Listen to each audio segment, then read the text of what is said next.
human ability to perceive. इंसान के बोध की क्षमता केवल शब्दों को समझने से कहीं परे है। इस समय मैं बोल रहा हूं, दरअसल आपके बोध की क्षमता इन शब्दों से कहीं परे है जो आप सुन रहे हैं। लेकिन चूंकि आपके मन को ट्रेनिंग मिली है कही हुई चीज को न केवल सुनने की बल्कि याद करने की और लिख लेने की। कुछ लोगों के हाथ में बहुत खुजली हो रही है। आपको जो बात काम की लगती है उसे लिखना जरूरी है, Written down. लेकिन मनुष्य का बोध इससे कहीं परे तक जाता है।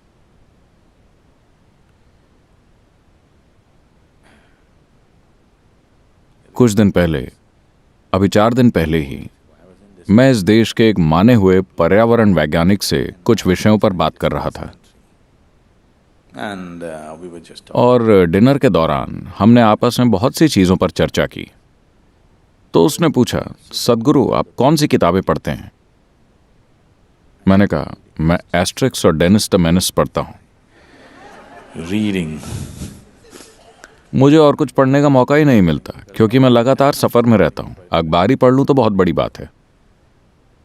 फिर आपको ये सारी जानकारी कहां से मिलती है? मैंने कहा कि मैं आपसे उठा रहा हूं। आपने ये सब पढ़ रखा है, मैं क्यों फिर ये सब पढ़ूं? मैं उन सब किताबों को नहीं खोलता। आप यहां बैठे हैं और मैं इन सभी चीजों को उठाकर बातें कर रहा हूं। लेकिन आपको ये सारे टेक्निकल शब्द कैसे पता चले? मैंने कहा, क्या ये आपके दिमाग में मौजूद नहीं है? मुझे जब चाहिए मैं उन्हें उठा सकता हूं। मैं वो सारी बकवास कभी नहीं पढ़ने वाला क्योंकि वैसे भी वो शब्द मेरे लिए कोई मायने नहीं रखते। क्योंकि मनुष्य का बोध इससे कहीं परे है। इसलिए मैं कहता रहता हूं कि बस मेरे साथ रहिए, बस मेरे साथ रहिए। अगर आप बस यूं ही मेरे साथ रह सकें तो इसे जानने की आपकी क्षमता मेरे कहे हर एक शब्द को लिख लेने की तुलना में कहीं ज्यादा होगी। अगर आप ये सारे शब्द बटोर लेते हैं तो वास्तव में आप कुछ नहीं जान पाएंगे। क्या मैं आपको एक राज बताऊं? एक ऑक्सफोर्ड डिक्शनरी खरीद लीजिए। मेरी सारी बातें उसमें पहले से लिखी हैं। No? आपको बस उसे अरेंज करना है।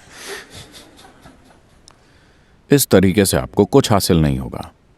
तो बोध को बढ़ाना जरूरी है क्योंकि आप उसी को जानते हैं जो आपके बोध में होता है। बाकी सब बस कहानी और कल्पना है ना? जो आपके बोध में है और आपने अनुभव किया है, आप बस उसी को जानते हैं। बाकी सब खोखली कहानियां हैं।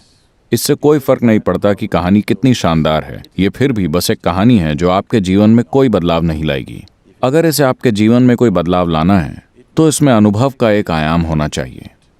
वो तभी होगा जब आपके पास ऐसा बोध होगा। आपने विवेकानंद के बारे में सुना है?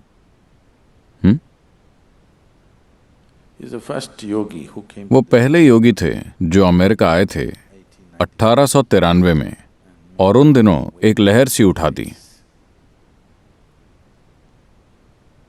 वो यूरोप भी गए और अमेरिका से वापस लौटते समय वो एक जर्मन फिलोसोफर के घर मेहमान थे। After dinner, they met. Dinner के बाद वो स्टडी रूम में बैठकर आपस में चर्चा करने लगे। वहां मेज पर 700 पेज की एक बड़ी सी किताब रखी थी। Which was over 700 pages. Vivekananda ने कहा, क्योंकि वो आदमी किताब की बहुत बड़ाई कर रहा था, उन्होंने कहा, क्या आप मुझे 1 घंटे के लिए किताब दे सकते हैं? मैं देखना चाहता हूं कि इसमें क्या है। That man laughed. वो आदमी हंसने लगा। उसने कहा, आप 1 घंटे में इस किताब को पढ़ने वाले हैं? मैं इसे कई हफ्तों से पढ़ रहा हूं लेकिन मुझे कुछ समझ में नहीं आ रहा क्योंकि ये इतनी जटिल है। और वैसे भी ये किताब जर्मन भाषा में, आपको ये भाषा आती भी नहीं। 1 घंटे में आप क्या करने वाले हैं? विवेकानंद ने कहा, आप किताब दीजिए, मैं देख के बताता हूं। तो उन्हें वो किताब दे दी गई। उन्होंने किताब को अपने दोनों हाथों के बीच में पकड़ा और आंखें बंद करके बैठ गए। After 1 hour, 1 घंटे बाद किताब वापस करते हुए उन्होंने कहा, इसमें कुछ भी खास नहीं है। उस आदमी को लगा कि ये तो घमंड की हद हो गई। आपने किताब को खोला तक नहीं और आप उसके ऊपर कमेंट कर रहे हैं।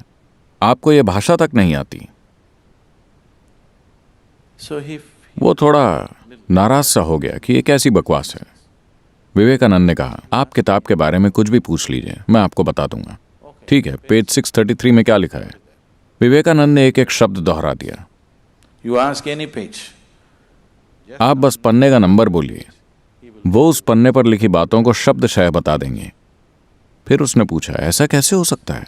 आपने किताब खोली तक नहीं, ऐसा कैसे हो सकता है? He said, that's why. उन्होंने कहा, इसलिए लोग मुझे विवेकानंद कहते हैं। विवेक यानी बोध। उनका नाम नरेंद्र था। उनके गुरु उन्हें विवेकानंद कहते थे क्योंकि उनके बोध की क्षमता ऐसी थी। तो उन्होंने कहा, इसलिए मुझे विवेकानंद कहते हैं। So perception, तो जीवन का बोध, आप सारी चीजों को अपने लॉजिकल माइंड में प्रोसेस नहीं कर सकते। ये इस तरह काम नहीं करता, क्योंकि तर्क जीवन की बहुत सारी चीजों को नकार देता है जिनके बिना आप जी नहीं सकते।